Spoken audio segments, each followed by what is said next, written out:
Hello students of class 7th. Now let's move on to part number 3rd of our chapter Institutional Representation of Democracy. The next topic is types of election. तो ये तो हम पहले भी बात कर चुके हैं कि इंडिया में कितनी तरह के इलेक्शंस होते हैं। एक तो होंगे लोकसभा के, है ना, जो पार्लियामेंट के इलेक्शन है जिसमें आप चुनेंगे प्राइम मिनिस्टर को, ठीक है, पीएम को। स्टेट के चुनाव होंगे इसमें सीएम चुने जाएंगे, और लोकल बॉडीज़ के चुनाव होते हैं। लोकल बॉडीज़ मतलब जैसे कि नगर निगम, नगर पालिका, नगर परिषद, आपने ये सब सुना होगा। इसमें हम मेयर को चुनते हैं, है ना, एक शहर को संभालते हैं। जो ये पूरे सिटी, देखिए ये सिटी के लिए होते हैं, कि जैसे कि नाम है एक स्टेट के लिए, स्टेट मतलब एक राज्य, राजस्थान, मध्य प्रदेश, गुजरात, सबके अलग अलग सीएम होते हैं। और लोकसभा पूरी कंट्री को रिप्रेजेंट करने के लिए होती है। ये पूरी कंट्री के चुनाव हैं जिसमें प्राइम मिनिस्टर को चुना जाएगा। प्राइम मिनिस्टर एक ही होते हैं पूरे देश के। स्टेट चीफ मिनिस्टर हर स्टेट के अलग अलग होते हैं, और लोकल मेयर हर सिटी के अलग अलग होते हैं। पहले जनरल इलेक्शन, जनरल इलेक्शन मतलब इनको बोला जाता है, जो लोकसभा के चुनाव होते हैं इनको क्या बोला जाता है, जनरल इलेक्शन बोला जाता है। तो पहले जनरल इलेक्शन जो हुए थे वो हुए थे 1951 में। आपके नट्स एंड बोल्ट्स में लिखी हुई ये बात आपको ध्यान रखनी है। सिर्फ इतनी ही बात ध्यान रखनी है कि 1951 में पहले जनरल इलेक्शन हुए। अभी तक कितने हो गए ये ज़्यादा काम की बात नहीं है। फिर पेज नंबर 202 पे बहुत इंपॉर्टेंट टॉपिक है, how is an election conducted. एक इलेक्शन कैसे कंडक्ट कराए जाते हैं, और खासकर ये बात जो हो रही है लोकसभा के लिए हो रही है। वैसे तो प्रोसीजर एक ही होता है ना, लोकसभा हो या स्टेट के हों। स्टेट के इलेक्शन को विधानसभा के इलेक्शन बोलते हैं, है ना, लेकिन अभी इतना नहीं है तो आप इतना कंफ्यूज मत होइए उनमें। ये लोकसभा के इलेक्शन की बात है। तो लोकसभा के इलेक्शन कराता कौन है, नॉर्मल सी बात है, पहले भी बात ये इलेक्शन कमीशन इलेक्शंस करवाता है। पूरा कंडक्ट की जिम्मेदारी इलेक्शन कमीशन की होती है। इलेक्शन कमीशन तो सिर्फ एक बॉडी है, चीफ इलेक्शन कमिश्नर, है ना, इसके हेड हैं, जो पूरी भागदौड़ अपने हाथों में रखते हैं और ये देखते हैं कि स्मूथ कंडक्शन ऑफ इलेक्शन हो, इलेक्शन बिल्कुल अच्छी तरीके से हो, फ्री एंड फेयर हो, है ना, किसी के साथ गलत ना हो। वोटर लिस्ट बनाई जाती हैं, ये बात पहले भी आई है ना। हमारे अगर हम 18 ईयर्स की एज पूरी कर चुके होंगे तो वोटर लिस्ट में हमारा नाम आ जाएगा, फ़ोटो आइडेंटिटी कार्ड हमारे पास होगा, और जिस दिन भी इलेक्शन की डेट होगी हम वोट कर सकेंगे। और वोट होगा सीक्रेट बैलेट के थ्रू, है ना, गुप्त मतदान होगा, यानी कि आपको अपना इलेक्शन, आपने वोट किसको करा आपको बताना नहीं है, ठीक है। ये तो बात हुई हमारी कि हम वोट कैसे करेंगे। कैंडिडेट्स का क्या, जो चुनाव लड़ेंगे उनका क्या होगा, ठीक है। तो इसको रफ कर देते हैं और आगे की बात करते हैं। तो जो चुनाव लड़ रहे हैं उनको पार्टी सिंबल से चुनाव लड़ना। जैसे फॉर एग्जांपल अलग अलग कैंडिडेट्स होंगे, जैसे बीजेपी के अलग, है ना, कांग्रेस के अलग। तो इनको ये पार्टीज टिकट देंगी, क्या देंगी, टिकट। आपने सुना होगा टिकट, टिकट मतलब रेलवे टिकट, बस टिकट नहीं है। टिकट का मतलब होता है परमिशन, है ना। जैसे कि फॉर एग्जांपल एक पर्सन बीजेपी से टिकट लड़ना चाहता है ना, बीजेपी से चुनाव लड़ना चाहता है, बीजेपी पार्टी के सिंबल लोटस से, है ना, कमल सिंबल है, लोटस से चुनाव लड़ना चाहता है तो उसको टिकट लेनी होगी, परमिशन लेनी होगी, क्योंकि वो अकेला ही तो नहीं होगा जो चुनाव लड़ना चाहता होगा, एक कॉन्स्टिट्यूंसी के लिए। जैसे फॉर एग्जाम्पल कोटा से बीजेपी का एक ही मेंबर तो है ही नहीं कि वो चुनाव लड़ना चाहते होंगे, बहुत सारे होंगे। तो पार्टी किसको चुनती है, उनको टिकट देगी, है ना। नाम की एक लिस्ट आएगी कि हाँ ये हमारी तरफ से चुनाव लड़ेंगे।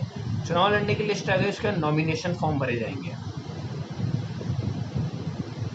ये कैंडिडेट्स एक नॉमिनेशन फॉर्म भरेंगे, नामांकन पत्र, उसमें ये फॉर्म भरा जाएगा कि हम चुनाव लड़ेंगे, और उसमें सब इनके नाम, पता, फादर्स नेम, मदर्स नेम, जो जो जानकारी, एड्रेस वगैरह होता है वो सब जानकारी इसमें लिखी जाएगी नॉमिनेशन फॉर्म में। उसके बाद नॉमिनेशन फॉर्म भर गए, फिर कुछ समय मिलेगा नॉमिनेशन फॉर्म को विड्रॉ करने का, क्योंकि देखिए चुनाव लड़ना एक छोटी मोटी प्रोसेस नहीं है ना। आपने नॉमिनेशन फॉर्म भर दिया, उस समय आपके माइंड में क्या चल रहा था, लेकिन बाद में आपको लगता है कि नहीं मैं चुनाव नहीं लड़ पाऊंगा, मुझे नहीं लड़ना चाहिए, तो इलेक्शन कमीशन आपको ये अधिकार देता है कि आप अपने नॉमिनेशन फॉर्म को विड्रॉ कर लीजिए। विड्रॉ मतलब कि उसको वापस ले लीजिए। आप ये मान लीजिए कि मुझे चुनाव नहीं लड़ना है और मैं इसे वापस ले रहा हूँ, तो विड्रॉ के लिए टाइम मिलता है। फिर विड्रॉ के लिए भी टाइम मिला। उसके बाद जितनों को विड्रॉ करना था नेम उन्होंने करा। हाँ, एक सेकेंड, ठीक है। तो विड्रॉल की डेट निकल गई। अब विड्रॉल की डेट निकलने के बाद, जैसे फॉर एग्जांपल मैं आपको यहाँ समझा देता हूँ, एक नंबर्स में समझाते हैं।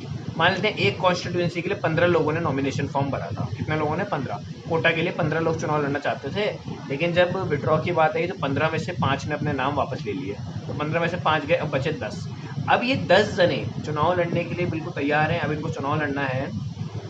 तो अब ये चालू करेंगे कैंपेन, इलेक्शन कैंपेन स्टार्ट करेंगे। कैंपेन मतलब कि प्रचार, जनता के सामने रैली करेंगे, घर घर जाके हाथ जोड़ेंगे, अपनी पॉलिसीज़ बताएंगे कि अगर हम चुनाव में जीते तो हम क्या करेंगे, है ना। ये बातें ये अपने प्रचार में, अपने कैंपेन में बताएंगे, ठीक है। चाहे नरेंद्र मोदी हो या कोई और लीडर हो, घर घर जाके, है ना, रैलीज़ वगैरह करके पब्लिक को लुभाने का तरीका है इलेक्शन कैंपेन, कि हम चुनाव लड़ रहे हैं आपके एरिया से और आप हमें वोट दीजिए। इसी के साथ एक वर्ड आता है इलेक्शन मैनिफेस्टो। ये भी लगभग यही बात है। इलेक्शन मैनिफेस्टो एक बुक सी होती है ना, बीजेपी भी निकालती है, कांग्रेस निकालती है और भी पार्टीज निकालती हैं। एक पतली सी बुक होती है, इसमें लिखा होता है कि जब हम चुनाव लड़ेंगे और जीतेंगे, अगर जीतते हैं तो उसके बाद हमारी क्या पॉलिसीज़ है, हम कंट्री के लिए क्या क्या करेंगे, ये सब बातें इलेक्शन मैनिफेस्टो में लिखी होती हैं, ठीक है। मार्क हो रहा है बिल्कुल 202 पे लास्ट में word election manifesto. These manifestos tells the public about the party's commitment to the national and international issue, कि पार्टी क्या करना चाहती है जीतने के बाद, ये इलेक्शन मैनिफेस्टो में लिखा होगा।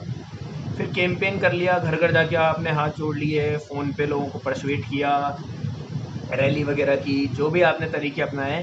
लेकिन जैसे मान लीजिए इलेक्शन 1 तारीख को तो नहीं, 3 तारीख को मान लेते हैं, 3 तारीख को इलेक्शन है, तो 1 तारीख को यानी कि 48 आवर्स पहले, इलेक्शन के डेट से 48 आवर्स पहले कैंपेन पूरी तरीके से रुक जाता है। जो प्रचार आप कर रहे हैं, रैली कर रहे हैं, ये सब रुक जाएगा। कितने घंटे पहले? 48 घंटे पहले, लगभग 2 दिन पहले आपको ये प्रचार रोकना पड़ेगा। क्यों? क्योंकि अब देखिए, अब आप चाहते हैं कि एक ऐसा माहौल बन जाए जिसमें देखिए जब प्रचार हो रहा होता है तो माहौल अच्छा नहीं होता। माहौल अच्छा नहीं होता का मतलब है, जैसे मान लीजिए भीड़ वगैरह सड़कों पर, है ना, रैलियाँ, बड़े बड़े डीजेज़, और फिर है ना बीच में कहीं होता है कि लड़ाई झगड़े की भी खबर आती है, तो पुलिस भी बहुत ज़्यादा वहाँ पे रखनी पड़ती है रोड वगैरह पे। जब भी रैली होती है तो जो सुरक्षा के इंतजाम गवर्नमेंट को करने पड़ते हैं सब। तो इलेक्शन कमीशन ये चाहता है कि जब अब इलेक्शन आ ही गए तो सब प्रचार वगैरह आपने कर लिया, तो 2 दिन पहले उसको रोक दीजिए, अब हमें इलेक्शन की तैयारी करने दीजिए, है ना। अब हम पुलिस आपके कैंपेन में, रिलीज़ में नहीं दे सकते, अब हमें अपनी तैयारियां करनी, क्योंकि चुनाव की डेट करीब आ गई। तो 48 घंटे पहले, 48 आवर्स पहले उसको रोक देते हैं। उसके बाद फिर वोटिंग का दिन आता है। तो जब वोटिंग का दिन आता है तो वही बात है कि हर पर्सन जाएगा और सीक्रेट बैलेट के थ्रू वोट करेगा। ईवीएम्स आ गई अब तो, है ना। ईवीएम्स की फुल फॉर्म क्या है? Electronic voting machine. आप जब जाएंगे तो ऐसी एक मशीन होगी, उस मशीन पे फर्स्ट नाम, पार्टी कैंडिडेट का नाम होगा, उसकी पार्टी का नाम होगा, उसका सिंबल होगा, ऐसे ही सेकंड होगा, ऐसे ही थर्ड होगा। आपको जिसको भी वोट करना है, यहाँ पे एक बटन होगा, उस बटन पे क्लिक कर दीजिए, ठीक है। फर्स्ट को करना है, सेकंड को करना है, जिसको भी आप वोट करना चाहते हैं, और आपका वोट रजिस्टर्ड हो जाएगा, ठीक है। ये है। फिर उसके बाद चुनाव पड़ गए। उसके बाद ये अभी देखिए ईवीएम से तो बहुत आसान हो गया है। पहले तो वोटिंग जो होती थी पेपर पे होती थी, उसको गिनना बहुत मुश्किल होता था। अब तो मशीन अपने आप ही गिन देती हैं। तो इलेक्शन होने के 2-4 दिन बाद रिजल्ट का दिन आएगा, और जो भी मैक्सिमम वोट्स जिसके पास होंगे, मैक्सिमम मतलब कि सबसे ज़्यादा वोट्स जिस भी कैंडिडेट को मिलेंगे वो विनर हो जाएगा उस कॉन्स्टिट्यूंसी से, है ना। जैसे मान लीजिए एक कॉन्स्टिट्यूंसी से 10 वोट डले, मान लेते हैं 10 वोट, है ना, ऐसे तो लाखों वोट डलते हैं। 10 वोट डले, एक को 4 मिले, एक को 3, एक को 2 और एक को 1, है ना। ये 4 वाला आपका विनर हो जाएगा, ठीक है, क्योंकि इसको सबसे ज़्यादा वोट मिले हैं। इसके बाद जो आती है बात, ठीक है ना। और ऐसे ही जिस भी पार्टी के सबसे ज़्यादा कैंडिडेट जीत के आएंगे, सिर्फ बीजेपी ने भी अपने कैंडिडेट्स रखे होंगे, कांग्रेस ने भी रखे होंगे, और भी पार्टीज़ ने अपने अपने कैंडिडेट्स को पूरे इंडिया की जो 543 कॉन्स्टिट्यूंसी हमने पढ़ी थी वहाँ से मैदान में उतारा होगा। तो जिसके सबसे ज़्यादा मेंबर जीत के आएंगे, है ना, जितनी सबसे ज़्यादा मेंबर जिस भी पार्टी के जीत के आएंगे, वो लोकसभा में अपनी सरकार बनाएंगे और उनमें से एक को वो प्राइम मिनिस्टर बनाएंगे। ठीक है। जैसे कि नरेंद्र मोदी प्राइम मिनिस्टर है, वो बीजेपी के लीडर हैं, है ना। तो बीजेपी के वोट जो मेंबर्स से जीत के आए, तो उन्होंने नरेंद्र मोदी सरकार बनी बीजेपी की, और नरेंद्र मोदी प्राइम मिनिस्टर बन के आए। तो ये पूरा प्रोसीजर होता है, ठीक है। तो फुली आप लोगों को पार्ट नंबर 3 ढंग से समझ में आया होगा। पार्ट नंबर 4 में बात करेंगे role of a political party in a democratic state. Thank you.